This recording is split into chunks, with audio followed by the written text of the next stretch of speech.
ನಮಸ್ಕಾರ ವೀಕ್ಷಕರೇ, ಶುಭೋದಯ. ಮುದ್ರಾ ಮೆಡಿಸಿನ್ ಕಾರ್ಯಕ್ರಮಕ್ಕೆ ನಿಮ್ಮೆಲ್ಲರಿಗೂ ಆತ್ಮೀಯ ಸ್ವಾಗತ. ನಾನು ಶ್ರುತಿ.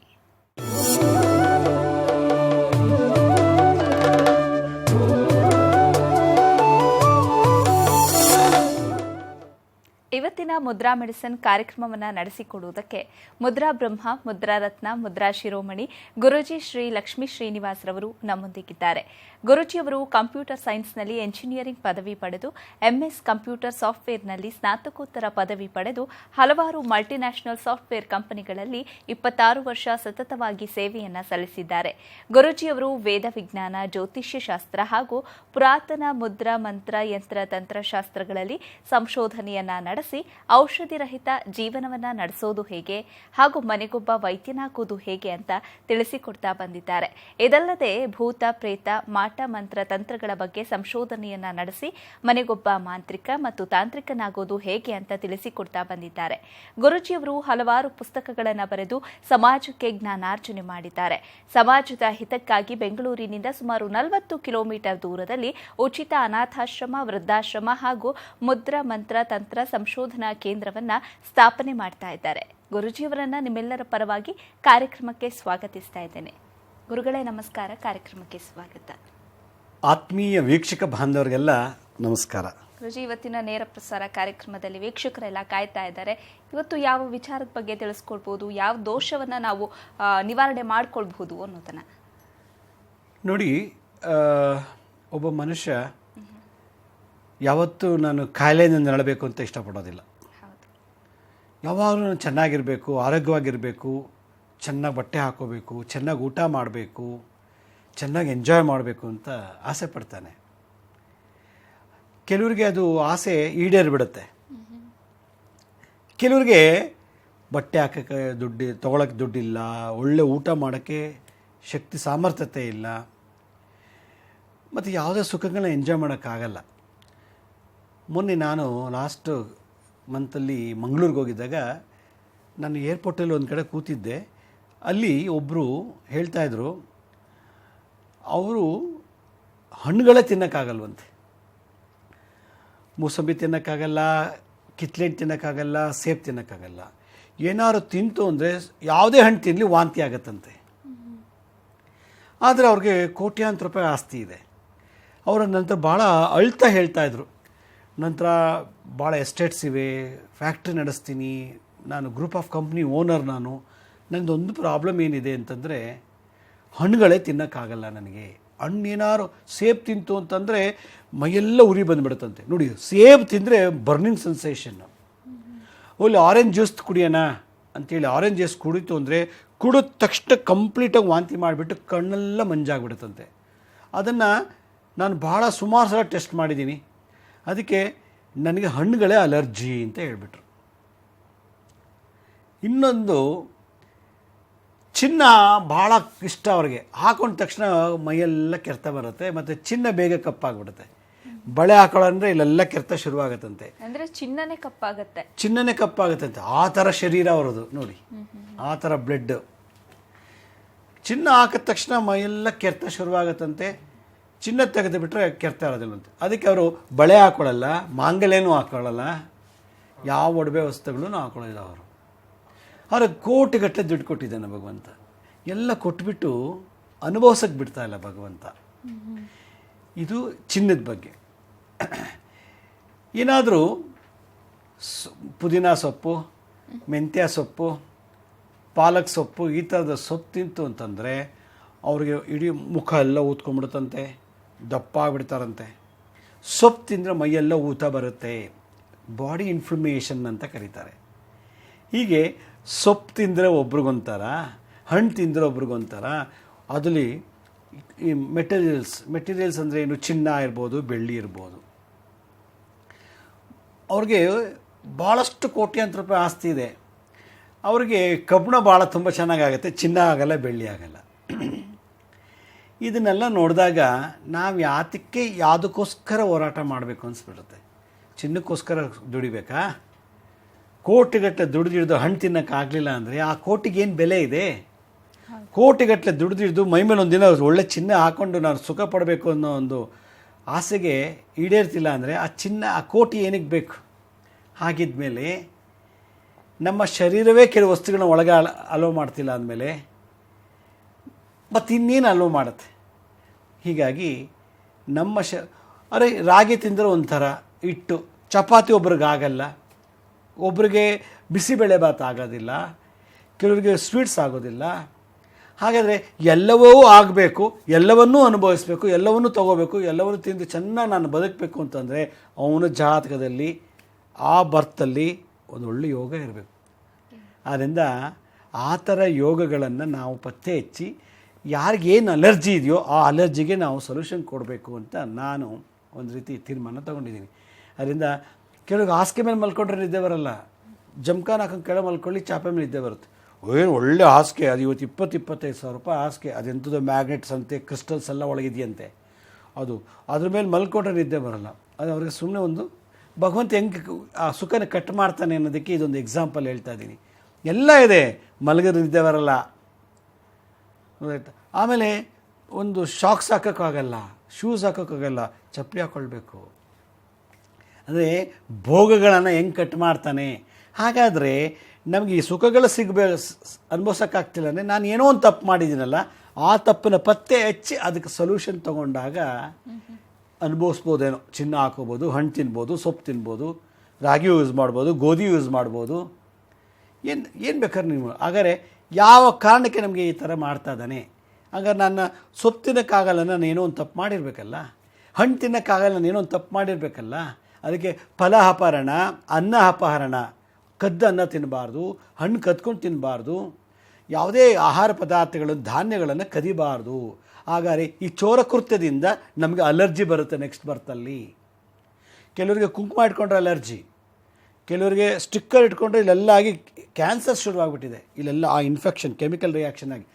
ಇದೆಲ್ಲ ನೋಡಿದಾಗ ಮನುಷ್ಯ ಮಾತ್ರ ಜೋರಾಗಿ ಹೋರಾಟ ಮಾಡ್ತಾನೆ, ನನಗೆ ಹಂಗೆ ಬೇಕು, ಅಷ್ಟು ಮೋಸ ಮಾಡ್ತಾನೆ, ಅವನು ಕೊಲೆ ಮಾಡ್ತಾನೆ, ಇವ್ನು ಸುಳ್ಳು ಹೇಳ್ತಾನೆ, ಎಲ್ಲ ಮಾಡಿ ಚಿನ್ನ ಬೆಳ್ಳಿ ಆಸ್ತಿ ಎಲ್ಲ ಕೋಟಿಗಟ್ಟಲೆ ದುಡ್ಡಿಡ್ತಾನೆ, ಅನುಭವಿಸ್ತಾನೆ, ಎಂಜಾಯ್ ಮಾಡೋಕ್ಕಾಗ್ತಿಲ್ಲ. ಎಂಥ ಬ್ಯಾಡ್ ಟೈಮ್.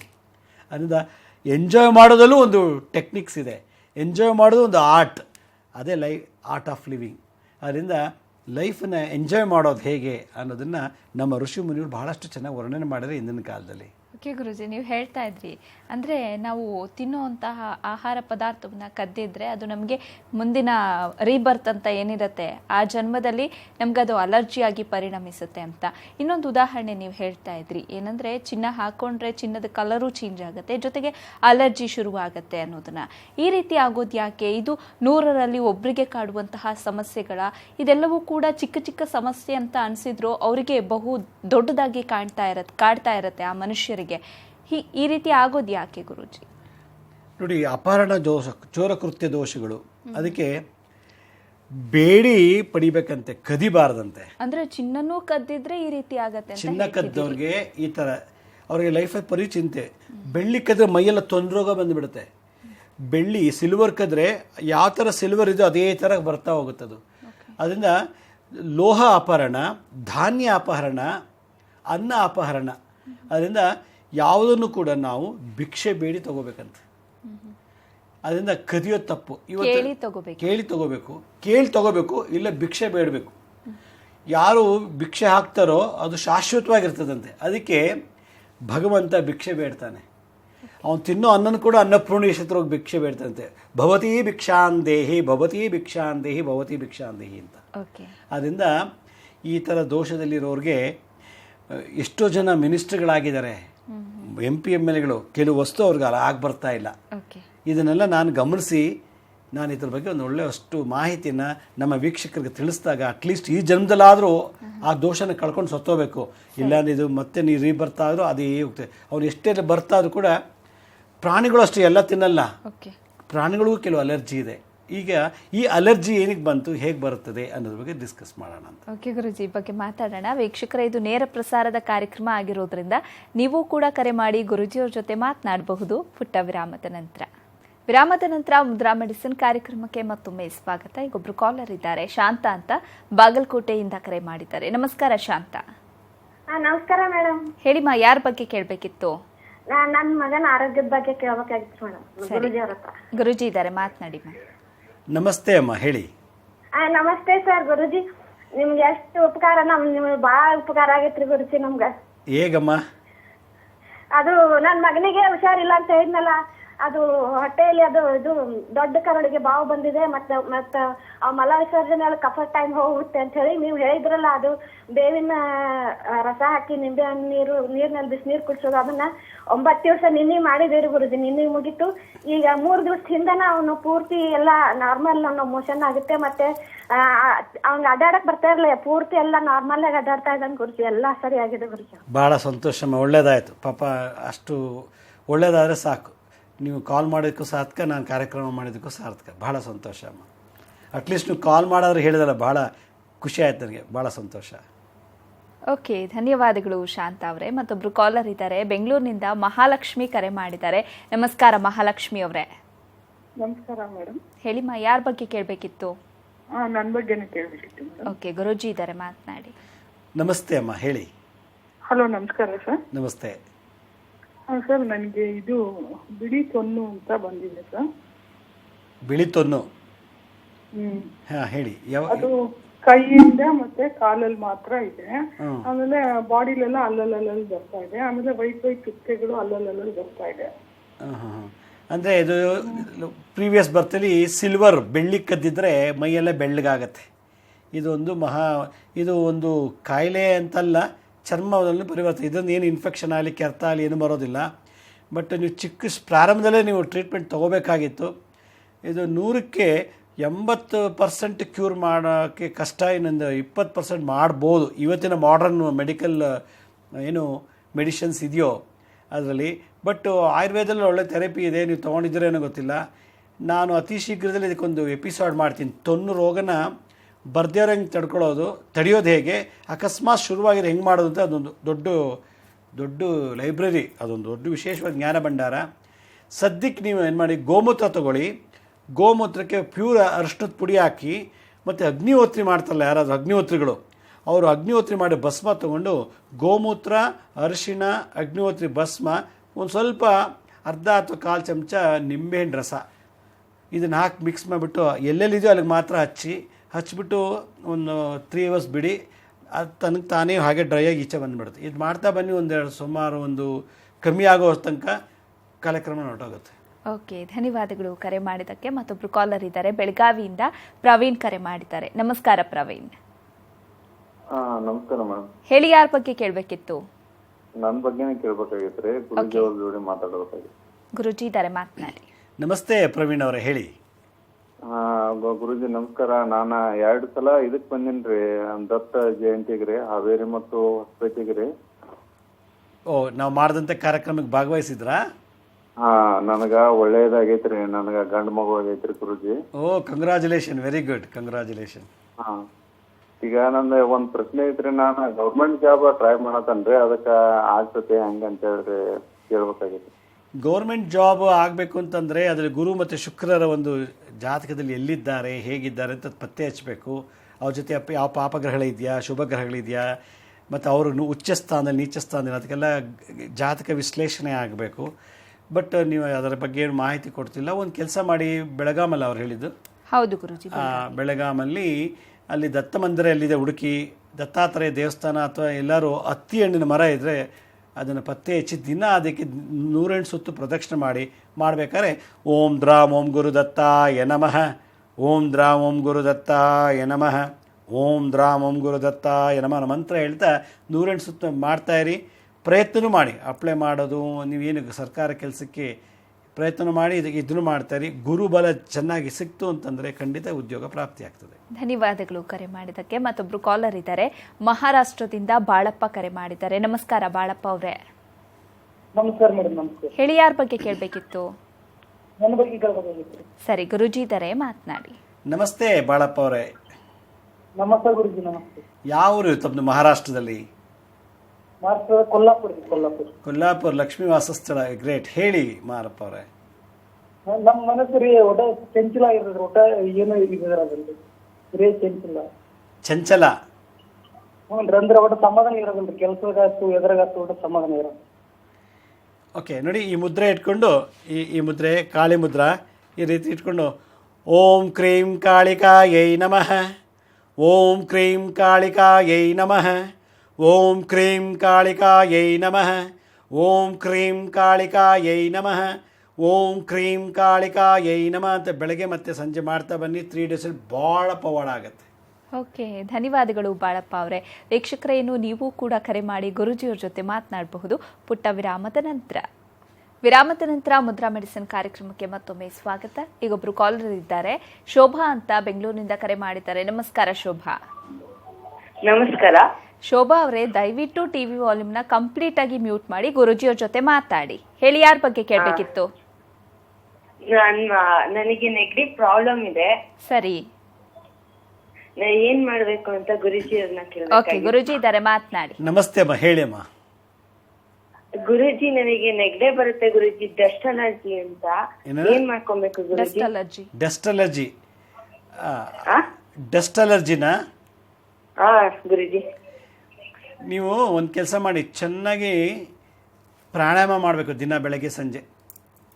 ನಾಡಿ ಶುದ್ಧ ಪ್ರಾಣಾಯಾಮ ಅಂತ ಒಳ್ಳೆ ಯೋಗ ಟೀಚರ್ ಹುಡ್ಕೊಂಡು ಹೋಗಿ ನೋಡಿ, ಈ ಮುದ್ರೆ ಇಟ್ಕೊಂಡು ಉಸಿರು ಬಿಟ್ಬಿಟ್ಟು ನಿಧಾನಕ್ಕೆ ಎಡಗಡೆಯಿಂದ ಉಸಿರು ತಗೊಳ್ಳಿ, ಆಮೇಲೆ ಬಲಭಾಗದಿಂದ ಉಸಿರು ಬಿಡಿ, ಮತ್ತು ಬಲಭಾಗದಿಂದ ಉಸಿರು ತಗೊಳ್ಳಿ, ಎಡಭಾಗದಿಂದ ಬಿಡಿ. ಇದು ನಾಡಿ ಶುದ್ಧ ಪ್ರಾಣಾಯಾಮ ವಿತೌಟ್ ಕುಂಭಕ ಇಲ್ದೇ ಉಸಿರು ತಗೊಳ್ಳೋದು, ಉಸಿರು ಬಿಡೋದು, ಮತ್ತು ಉಸಿರು ತಗೊಳ್ಳೋದು, ಉಸಿರು ಬಿಡೋದು. ಇದು ಒಂದು ಸೈಕಲ್ಲು. ಈ ಥರದ್ದು ಮಾಡ್ತಿದ್ರೆ ಡಸ್ಟ್ ಅಲರ್ಜಿ ಹೊಟ್ಟೋಗುತ್ತೆ. ಒಂದು. ಎರಡನೇದು, ರಾತ್ರಿ ಹೊತ್ತು ಮಲ್ಕೊಳ್ಳುವಾಗ ನೀಮ್ ಆಯಿಲ್, ಬೇವಿನ ಎಲೆ ಎಣ್ಣೆ ಸಿಗುತ್ತೆ ಗ್ರಂಥಿಗೆ ಅಂಗಡಿಯಲ್ಲಿ, ಮೆಡಿಕಲ್ ಸ್ಟೋರ್ಸಲ್ಲಿ. ಒಂಚೂರು ಉಗುರು ಬೆಚ್ಚಗೆ ಬಿಸಿ ಮಾಡಿಬಿಟ್ಟು 2 ತೊಟ್ಟು ಮಾಡಿಕೊಂಡ್ರೆ ಸೈನಸೈಟಿಸು, ಬ್ರೈನಲ್ಲಿ ಪ್ರಾಬ್ಲಮ್ಮು, ENTಗೆ ಸಂಬಂಧಪಟ್ಟಂತೆ ಎಲ್ಲ ಪ್ರಾಬ್ಲಮ್ ಆಗುತ್ತೆ. ಇದು ಮಾಡಿ ಮೆಡಿಸಿನ್ಸ್ ತೊಗೊಳ್ಳೋದು ಬೇಡ. ಓಕೆ, ಧನ್ಯವಾದಗಳು ಮಾ ಕರೆ ಮಾಡಿದ್ದಕ್ಕೆ. ಮತ್ತೊಬ್ರು ಕಾಲರ್ ಇದ್ದಾರೆ, ಧಾರವಾಡದಿಂದ ಆನಂದ್ ಕರೆ ಮಾಡಿದ್ದಾರೆ. ನಮಸ್ಕಾರ ಆನಂದ್. ಆನಂದ್ ಅವರೇ, ನನ್ನ ಧ್ವನಿ ಕೇಳಿಸ್ತಿದ್ಯಾ? ಓಕೆ, ಕರೆ ಕಟ್ಟಾಗಿದೆ. ಗುರುಜಿ, ನಾವಿವತ್ತು ಒಂದು ವಿಚಾರದ ಬಗ್ಗೆ ಮಾತಾಡ್ತಾ ಇದ್ವಿ. ನೀವು ವೀಕ್ಷಕರಿಗೆಲ್ಲ ತಿಳಿಸ್ಕೊಡ್ತಾ ಇದ್ರಿ. ದೇಹ ಅದನ್ನು ಆಸೆ ಪಡುತ್ತೆ, ಮನಸ್ಸು ಆಸೆ ಪಡುತ್ತೆ, ಯಾವುದಾದ್ರೂ ಹಣ್ಣಾಗಿರ್ಬೋದು ಅಥವಾ ಚಿನ್ನ ಆಗಿರ್ಬೋದು, ಯಾವುದೋ ಒಂದು ವಸ್ತುವನ್ನು. ಆದರೆ ದೇಹಕ್ಕೆ ಅದು ಅಡ್ಜಸ್ಟ್ ಆಗ್ತಾ ಇರೋದಿಲ್ಲ, ಅಲರ್ಜಿ ಸಮಸ್ಯೆಗಳು ಕಾಡ್ತಾ ಇರುತ್ತೆ. ಈ ರೀತಿ ಆಗೋದು ಯಾಕೆ, ಪೂರ್ವಜನ್ಮದ ಯಾವ ಕರ್ಮಗಳು ಕಾರಣವಾಗುತ್ತೆ ಅನ್ನೋದನ್ನ ಹೇಳ್ತಾ ಇದ್ರಿ. ಇದಕ್ಕೆ ಪರಿಹಾರವನ್ನ ಹೇಗೆ ಕಂಡುಕೊಳ್ಳೋದು? ಇದನ್ನ ಶಾಪ ಅಂತ ಪರಿಗಣಿಸೋದಾ, ಹೇಗೆ ಗುರೂಜಿ? ಇದು ಚೋರಕೃತ್ಯ. ಅದಕ್ಕೆ ಇದು ಶಾಪಗಿಂತ ಹೆಚ್ಚಾಗಿ ಪಾಪಕರ್ಮಕ್ಕೆ ಬರುತ್ತೆ. ಅದರಿಂದ ಇದು ಅವರೊಬ್ಬರು ಮಾತ್ರ ಅದು. ಈಗ ನಾನು ಮಾತ್ರ ಅದು ಅಲರ್ಜಿ ಆಗುತ್ತೆ, ನನ್ನ ತಂದೆ ತಾಯಿ, ಅಕ್ಕ ತಮ್ಮ, ತಂಗಿ ತಮ್ಮ ಯಾರಿಗೂ ಆಗಲ್ಲ. ಇದು ಪಾಪಕೃತ್ಯಗಳು. ಅದರಿಂದ ಶಾಪ ಆದರೆ ಇಡೀ ವಂಶಕ್ಕೆ ಬರುತ್ತದೆ. ಅದರಿಂದ ಇದಕ್ಕೆ ನಾನು ಮುಂದಿನ ಸಂಚಿಕೆಗಳಲ್ಲಿ ಒಂದು ವಿಶೇಷವಾದಂಥ ಎಪಿಸೋಡ್ ಮಾಡೋಣ. ಗೋಲ್ಡ್ ಅಲರ್ಜಿ, ಸಿಲ್ವರ್ ಅಲರ್ಜಿ, ಸೊಪ್ಪು, ತರಕಾರಿಗಳು, ಹೀಗೆ. ಆಮೇಲೆ ವೆದರ್ ಅಲರ್ಜಿ, ಕೆಲವರಿಗೆ ಹೊರಗಡೆ ಬರೋಕ್ಕೆ ಎದುರ್ಕೋತಾರೆ. ಸನ್ಬರ್ನ್ ಆಗುತ್ತೆ, sun allergy, cold allergy, water allergy. ಅದಕ್ಕೆ ಇದೆಲ್ಲದಕ್ಕೂ ನಾನೊಂದು ಎಪಿಸೋಡ್ ಸಪ್ರೇಟಾಗಿ ಮಾಡಬೇಕು ಅಂತ ಇದ್ದೀನಿ. ಇದು ದೊಡ್ಡ ಜ್ಞಾನ ಭಂಡಾರ ಇದು. ಅದಕ್ಕೆ ಸೈನ್ಸನ್ನ ಆಧಾರವಾಗಿಟ್ಕೊಂಡು, ಆ ದೋಷನ ಆಧಾರವಾಗಿಟ್ಕೊಂಡು, ಬಂಡವಾಳ ಇಲ್ದೇ, ಯಾವುದೇ ಇಲ್ದೇ ಕೂತಿದ್ದ ಕಡೆನೇ, ಮನೆ ಒಳಗಡೆ ನಾವು ಪರಿಹಾರ ಮಾಡ್ಕೊಳ್ಳೋದು ಹೇಗೆ ಅನ್ನೋದನ್ನ ನಾವು ಹೋಗ್ತಾ ಮುಂದಿನ ಸಂಚಿಕೆಯಲ್ಲಿ ಮಾಡ್ತೀನಿ. ಸರಿ ಗುರುಜಿ, ಇನ್ನು ಫೆಬ್ರವರಿ 8, 9, 10ರಂದು ಧಾರವಾಡದಲ್ಲಿ ಬ್ಲ್ಯಾಕ್ ಮ್ಯಾಜಿಕ್ನ ಹೇಗೆ ಹೋಗ್ಲಾಡಿಸೋದು ಅನ್ನೋದ್ರ ಬಗ್ಗೆ ಕ್ಲಾಸಸ್ನ ತೆಗೆದುಕೊಳ್ತಾ ಇದ್ದೀರಿ. ಈ ಕ್ಲಾಸ್ನ ವಿಶೇಷತೆ ಏನು, ಯಾರೆಲ್ಲ ಭಾಗಿಯಾಗಬಹುದು? ನೋಡಿ, ಫೆಬ್ರವರಿ ಮುಂದಿನ ತಿಂಗಳು 8, 9, 10 ಶುಕ್ರವಾರ, ಶನಿವಾರ, ಭಾನುವಾರ ಧಾರವಾಡದಲ್ಲಿ ನಾನು ಈ ಬ್ಲ್ಯಾಕ್ ಮ್ಯಾಜಿಕ್ನ ತೆಗೆದುಹಾಕೋದು ಹೇಗೆ ಅನ್ನೋದನ್ನು ಕ್ಲಾಸ್ ಮಾಡ್ತಾ ಇದ್ದೀನಿ. ಇದು ಭಾಳ ಒಂದು ವಿಶೇಷವಾದಂಥ ವಿದ್ಯೆ ಜಗತ್ತಿನಲ್ಲಿ. ನಾನು ಲಾಯರ್ ಆಗ್ಬೋದು, ಡಾಕ್ಟರ್ ಆಗ್ಬೋದು, ಇಂಜಿನಿಯರ್ ಆಗ್ಬೋದು, MLA ಆಗ್ಬೋದು, MP ಆಗ್ಬೋದು, ಮಿನಿಸ್ಟರ್ ಆಗ್ಬೋದು. ನಾವು ಏನಾಗಿದ್ದೀವೋ ಅದರೊಳಗಡೆ ಏನಾದ್ರು ಮಾಟ ಮಂತ್ರಗಳ ತಂತ್ರ ಪ್ರಯತ್ನ ಮಾಡಿಬಿಟ್ರೆ, ಡಾಕ್ಟರ್ ಆಗಿದ್ದೀನಿ, ನನಗೆ ಮಾಟ ಮಂತ್ರ ಮಾಡಿಬಿಟ್ರೆ, ಇಂಜಿನಿಯರ್ ಆಗಿದ್ದೀನಿ, ಭಾಳ ಚೆನ್ನಾಗಿದ್ದೀನಿ. ಆದರೆ ನನ್ನ ಇಂಜಿನಿಯರ್ ವಿದ್ಯೆ ನನ್ನ ಮಾಟ ಮಂತ್ರ ತೆಗೆಯೋದು ಗೊತ್ತಾಗ್ತಿಲ್ಲ. ಹೀಗೆ ಜಗತ್ತಿನಲ್ಲಿ ಇವತ್ತು ಕಣ್ಣೊಟ್ಟೋಗಲಿ, ಬಾಯಿ ಸೇದೋಗಲಿ, ಕೈಕಾಲು ನಡೆದೇ ಹೋಗಿ ಸ್ತಂಭನ ಪ್ರಯೋಗ, ಸ್ತಂಭನ, ಮಾರಣ, ಉಚ್ಚಾಟನ, ವಿದ್ವೇಷಣ, ಕೀಳನ ಅಂತ ಈ ಷಟ್ಕರ್ಮ ಪ್ರಯೋಗಗಳನ್ನು ಮಾಡೋಕ್ಕೆ ಶುರುವಾಗ್ಬಿಟ್ಟಿದೆ ಇವತ್ತಿನ ದಿವಸ. ದ್ವೇಷ ಅಸೂಯೆಯಿಂದ ಒಬ್ಬ ಮನುಷ್ಯನ ಕೆರಿಯರ್ನೇ ಹಾಳು ಮಾಡ್ತಾ ಇದ್ದಾರೆ. ಮದುವೆ ಆಗಬಾರ್ದು, ಮಕ್ಕಳಾಗಬಾರ್ದು, ಅಕಸ್ಮಾತ್ ಮದುವೆ ಆದರೆ ಗಂಡ ಹೆಂಡತಿ ಚೆನ್ನಾಗಿರಬಾರ್ದು. ಹೀಗೆ ಭಾಳ ವಿದ್ವೇಷಣ ಪ್ರಯೋಗ, ಉಚ್ಚಾಟನ, ಊರು ಬಿಟ್ಟು ಹೊಟ್ಟೋಗ್ಬೇಕು, ಕೈಕಾಲೆಲ್ಲ ಅಲ್ಲಾಡಬಾರ್ದು, ಕಿಡ್ನಿ ಹೊಟ್ಟೋಗ್ಬೇಕು, ಹಾರ್ಟ್ ಹೋಗಬೇಕು. ಹೀಗೆ ಸ್ತಂಭನ ಪ್ರಯೋಗಗಳೆಲ್ಲ ಮಾಡಿ, ಉಚ್ಚಾಟನ ಪ್ರಯೋಗ ಎಲ್ಲ ಮಾಡಿ ಒಬ್ಬ ಮನುಷ್ಯನ ಅಧೋಗತಿಗೆ ತರ್ತಾ ಇದ್ದಾರೆ. ಮಾಟಮಂತ್ರ ಮಾಡಿಬಿಟ್ಟು ಅವ್ರೇನು ದೊಡ್ಡ ಗಿನ್ನಿಸ್ ಬುಕ್ ರೆಕಾರ್ಡ್ ಮಾಡೋಕ್ಕಾಗಲ್ಲ ಅವರು, ಅಥವಾ ದೊಡ್ಡ ಪದ್ಮಭೂಷಣ ಅಥವಾ ಯಾವುದೋ ಅವಾರ್ಡ್ ಸಿಗಲ್ಲ. ಈ ದ್ವೇಷ, ಕೋಪ, ಅಸೂಯೆ ಅನ್ನೋದು ತೀರಿಸ್ಕೊಳ್ಳೋಕ್ಕೆ ಈ ಥರ ಒಂದು ಈ ಬ್ಯಾಕ್ಡೋರ್ ಎಂಟ್ರಿನಲ್ಲಿ ಈ ಮಾಟ ಮಂತ್ರ ತಂತ್ರ ಪ್ರಯೋಗ ಮಾಡಿ ಒಬ್ಬ ಮನುಷ್ಯನೇ ಹಾಳು ಮಾಡ್ತಿದ್ದಾರೆ. ಅದರಿಂದ ನಾನು ಒಂದು 36 ವರ್ಷದ ಅನುಭವದಲ್ಲಿ ಹೇಳೋದಾದ್ರೆ ಭಾಳಷ್ಟು ಜನ ಜಾತಕದಲ್ಲಿ ಈ ಥರ ದೋಷಗಳೇ ಬರೋಲ್ಲ, ಆದರೆ ಮಂತ್ರ ತಂತ್ರ ಪ್ರಯೋಗದಲ್ಲಿ ಬರೋಂಗೆ ಮಾಡಿಬಿಟ್ಟಿದ್ದಾರೆ. ಲಕ್ಷಾಂತರ ರೂಪಾಯಿ ದುಡ್ಡನ್ನ ಖರ್ಚು ಮಾಡಿ ಮಾಂತ್ರಿಕರಿಗೆ ದುಡ್ಡು ಕೊಟ್ಟು ಎಲ್ಲ ಮಾಡೋದು ಕೂಡ ಸಕ್ಸಸ್ ಆಗ್ತಿಲ್ಲ. ಒಂದು ಕಡೆ ಭೂತ ಪ್ರೇತಗಳ ಬಾಧೆ, ಒಂದು ಕಡೆ ಮಾಟ ಮಂತ್ರಗಳ ಬಾಧೆ, ಒಂದು ಕಡೆ ಬಾನಾಮತಿಗಳ ಪ್ರಯೋಗ, ಹೀಗೆ ಇದೆಲ್ಲ ನಡೀತಾ ಇದೆ ಸಮಾಜದಲ್ಲಿ. ಅದಕ್ಕೆ ಜಾತಕದಲ್ಲಿ ಇಲ್ಲಾಂದ್ರೂ ಕೂಡ ಈ ದೋಷದ ನರಳುತ್ತಿರೋರಿಗೆ ಇದನ್ನು ತೆಗೆದುಹಾಕೋದು ಹೇಗೆ ಅನ್ನೋದನ್ನು ನಾನು 3 ದಿನದ ವರ್ಕ್ಶಾಪನ್ನು ಈ ಸಲ ಫೆಬ್ರವರಿ 8, 9, 10 ಧಾರವಾಡದಲ್ಲಿ ಮಾಡ್ತಾಯಿದ್ದೀನಿ. ಬ್ಲ್ಯಾಕ್ ಮ್ಯಾಜಿಕ್ ತೆಗೆಯೋದು ಹೇಗೆ, ಯಾರು ಬ್ಲ್ಯಾಕ್ ಮ್ಯಾಜಿಕ್ ಮಾಡಿದ್ದಾರೆ ಅಂತ ಪತ್ತೆ ಹಚ್ಚೋದು ಹೇಗೆ, ಅವ್ರನ್ನ ಹತ್ರ ನಾವು ಕೇಳ್ಬೋದು, ನೀನು ಹಿಂಗೆ ಮಾಡಿದೆ ಹೀಗೆ ಮಾಡಿಸಿದ್ಯಾ ಅಂತೇಳಿ. ಆ ಲೆವೆಲ್ ತಂತ್ರ ವಿದ್ಯೆಗಳಿವೆ, ವೆರೈಟೀಸ್ ಆಫ್ ಬ್ಲ್ಯಾಕ್ ಮ್ಯಾಜಿಕ್ ಇದೆ. ಅದೆಲ್ಲ ಹೆಂಗೆ ಮಾಡ್ತಾರೆ ಅನ್ನೋದು ಹೇಳಲ್ಲ, ತೆಗೆಯೋದು ಹೆಂಗೆ ಅಂತ ನಾನು ಕಲಿಸ್ತಾ ಇದ್ದೀನಿ. ಅದರಿಂದ ಇದೊಂದು ಭಾಳ ವಿಶೇಷವಾದಂಥ ವಿದ್ಯೆ ಜಗತ್ತಿನಲ್ಲಿ. ಈ ವಿದ್ಯೆ ಪ್ರತಿಯೊಬ್ಬರು ಮನೆಗೆ ಕಲಿಬೇಕು. ಇವತ್ತೆಲ್ಲ ನಾಳೆ ನಮಗೆ ಭಾಳಷ್ಟು ಪ್ರಾಬ್ಲಮಲ್ಲಿ ಸಿಕ್ಕಾಕೊಂಡ್ಬಿಡ್ತೀವಿ ಮಾಟ ಮಂತ್ರ. ನನ್ನ ಪ್ರಕಾರ 2020 ಈ ಸ್ವಾತಿ ನಕ್ಷತ್ರ ಪ್ರಾರಂಭದಲ್ಲಿ ಇವೆಲ್ಲ ಜಾಸ್ತಿ ನಡೀತೆ ಜಗತ್ತಿನಲ್ಲಿ. 2020 ಎಂಥ ಮಹಾ ತಪಸ್ವಿ ಕೂಡ ಇವನು ಮಾಟ ಮಂತ್ರ ಮಾಡಿಸ್ಬೇಕು ಅಂತ ಮನಸ್ಸು ಬಂದುಬಿಡುತ್ತೆ. ಆ ಥರದೇ ವಾತಾವರಣ ಜಗತ್ತಿನಲ್ಲಿ, ಆ ಥರದೇ ಎಕಲಾಜಿಕಲ್ ಫ್ಯಾಕ್ಟರ್ಸ್. ಅದರಿಂದ ಈ ವಿದ್ಯೆ ಕಲ್ತ್ಕೊಂಡ್ರೆ ನಾವು ಸೇಫ್ ಆಗ್ಬೋದು, ನಮ್ಮ ಮಕ್ಕಳು ಮೊಮ್ಮಕ್ಕಳು. ಅವನೆಂಥ ಮಹಾಮಾಂತ್ರಿಕ ಮಾಡಿದ್ರು ಕೂಡ ಅದು ತಟ್ಟೋದೇ ಇಲ್ಲ. ನಮ್ಗೆ ಯಾರು ಮಾಟ ಮಾಡಿಸ್ತಾರೋ ಅವ್ರು ವಾಪಸ್ ಅವ್ರಿಗೆ ಹೋಗಬೇಕು, ನಮ್ಮ ಕಣ್ಮುಂದೆ ಅವರೇ ಅನುಭವಿಸ್ಬೇಕು. ಇದು ಆಗಬೇಕು ಇವತ್ತು ಜಗತ್ತಿನಲ್ಲಿ. ಕೇವಲ ಒಬ್ಬ ಮನುಷ್ಯ ಇನ್ನೊಬ್ಬ ಮನುಷ್ಯನ ಹಾಳು ಮಾಡ್ತಾನೆ ಅಂದರೆ ಆ ಮನುಷ್ಯತ್ವಕ್ಕೆ ಅವಮಾನ. ಮಾಡಬಾರ್ದು ಮಾಟ ಮಂತ್ರ ತಂತ್ರ ಪ್ರಯೋಗ ಯಾವತ್ತೂ ಯಾರಿಗೂ ಮಾಡಬಾರ್ದು. ಅದು ನಡೀತಿದೆಯಲ್ಲ, ಬಂದುಬಿಟ್ಟಿದೆ ಸಂಪ್ರದಾಯವಾಗಿ. ಆದ್ದರಿಂದ ಈ ಥರದ ದೋಷ ನರಳುತ್ತಿರೋರಿಗೆ ತೆಗೆದುಹಾಕೋದು ಹೇಗೆ ಅಂತೇಳಿ, ನಮ್ಮನ್ನು ನಾವು ದಿಗ್ಬಂಧನ ಮಾಡ್ಕೊಳ್ಳೋದು ಹೇಗೆ, ನಮ್ಮ ಮನೆಗೆ ದಿಗ್ಬಂಧನ ಮಾಡೋದು ಹೇಗೆ, ಸುಲಭವಾಗಿ ಮುದ್ರಾ ಮಂತ್ರ ತಂತ್ರಗಳಲ್ಲಿ ನಾನು ಈ ಪ್ರಯೋಗಗಳನ್ನು ಕಲಿಸ್ತಾ ಇದ್ದೀನಿ. ಅದರಿಂದ ಈ ವಿದ್ಯೆ ಭಾಳ ವಿಶೇಷವಾದದ್ದು. ಯಾವ ಯೂನಿವರ್ಸಿಟಿ, ಯಾವ ಸ್ಕೂಲ್ಸು, ಕಾಲೇಜು ಎಲ್ಲೂ ಹೇಳ್ಕೊಡಲ್ಲ. ಹ್ಯೂಮನ್ ಅನಾಟಮಿ, ಫಿಸಿಯಾಲಜಿ ಮತ್ತು ಅಥರ್ವಣ ಎರಡೂ ಮರ್ಜ್ ಮಾಡಿ ಭಾಳ ವಿಶೇಷವಾಗಿ ಈ ವಿದ್ಯೆಯನ್ನು ನಾನು ಒಂಥರ ಸಿಲೆಬಸ್ ಥರ ಮಾಡಿ ಜಗತ್ತಿಗೆ ಇದನ್ನು ಟೀಚ್ ಮಾಡಬೇಕು. ಪ್ರತಿಯೊಬ್ಬರು ಈ ವಿದ್ಯೆಯನ್ನು ಕಲಿತು ಡಾಕ್ಟ್ರು, ಇಂಜಿನಿಯರ್ಸು, ಲಾಯರ್ಸು ಯಾರ ಕೈಲೂ ಆಗದೆ ಇರೋದನ್ನು, ಡಾಕ್ಟರ್ ಕೈಲಿ ಆಗದೆ ಇರೋದನ್ನು, ದೇವತೆಗಳ ಕೈಲಿ ಆಗದೆ ಇರೋದು ಇದೊಂದು ವಿದ್ಯೆಯಲ್ಲಿ ಕಲಿತು ಅವರು ನಿವಾರಣೆ ಮಾಡ್ಕೊಳ್ಳೋದು ಹೇಗೆ ಇರೋದನ್ನು ನಾನು ಇದನ್ನು ಪ್ರಚಾರಕ್ಕೆ ತರಬೇಕು ಅಂತ ಒಂದು ಆಸೆಯಿಂದ ಕ್ಲಾಸಸ್ ಮಾಡ್ತಾ ಇದ್ದೀನಿ. ಸರಿ ಗುರುಜಿ, ಕಾರ್ಯಕ್ರಮದಲ್ಲಿದ್ದು ನಮ್ಮ ವೀಕ್ಷಕರಿಗೆ ಈ ಹಿಂದಿನ ಜನ್ಮದ ಪಾಪಕರ್ಮಗಳ ಆಧಾರದ ಮೇಲೆ ಈ ಜನ್ಮದಲ್ಲಿ ಯಾವ ರೀತಿಯಾದಂಥ ಅಲರ್ಜಿ ಸಮಸ್ಯೆಗಳು ಕಾಡುತ್ತೆ ಅನ್ನೋದನ್ನು ತಿಳಿಸ್ಕೊಟ್ರಿ. ಧನ್ಯವಾದ. ಸಾಯಿರಾಮ್. ವೀಕ್ಷಕರೇ, ನೀವು ಕೂಡ ಗುರೂಜಿಯವರನ್ನ ನೇರವಾಗಿ ಭೇಟಿಯಾಗಬಹುದು. ಹಾಗೆ ಫೆಬ್ರವರಿ 8, 9, 10ರಂದು ಧಾರವಾಡದಲ್ಲಿ ಬ್ಲ್ಯಾಕ್ ಮ್ಯಾಜಿಕ್ನ ಹೇಗೆ ತೆಗಿಬಹುದು ಅನ್ನೋದ್ರ ಬಗ್ಗೆ ಗುರೂಜಿ ಕ್ಲಾಸಸ್ನ ತೆಗೆದುಕೊಳ್ತಾ ಇದ್ದಾರೆ. ಆಸಕ್ತರು ನೀವು ಕೂಡ ಈ ಕ್ಲಾಸಲ್ಲಿ ಭಾಗಿಯಾಗಬಹುದು. ಕಾರ್ಯಕ್ರಮದ ಕೊನೆಯಲ್ಲಿ ಗುರೂಜಿಯವರ ಕಚೇರಿಯ ವಿಳಾಸ ಹಾಗೆ ದೂರವಾಣಿ ಸಂಖ್ಯೆಗಳು ಬರುತ್ತೆ. ದೂರವಾಣಿ ಸಂಖ್ಯೆಗೆ ಕರೆ ಮಾಡಿ ನಿಮ್ಮ ಹೆಸರನ್ನ ನೋಂದಾಯಿಸಿಕೊಳ್ಳಿ ಅಂತ ಹೇಳ್ತಾ ಇವತ್ತಿನ ಕಾರ್ಯಕ್ರಮವನ್ನು ಮುಗಿಸ್ತಾ ಇದ್ದೀನಿ. ನೋಡ್ತಾ ಇರಿ ಸರಳ ಜೀವನ, ಇದು ಮನುಕುಲದ ಒಳಿತಿಗಾಗಿ.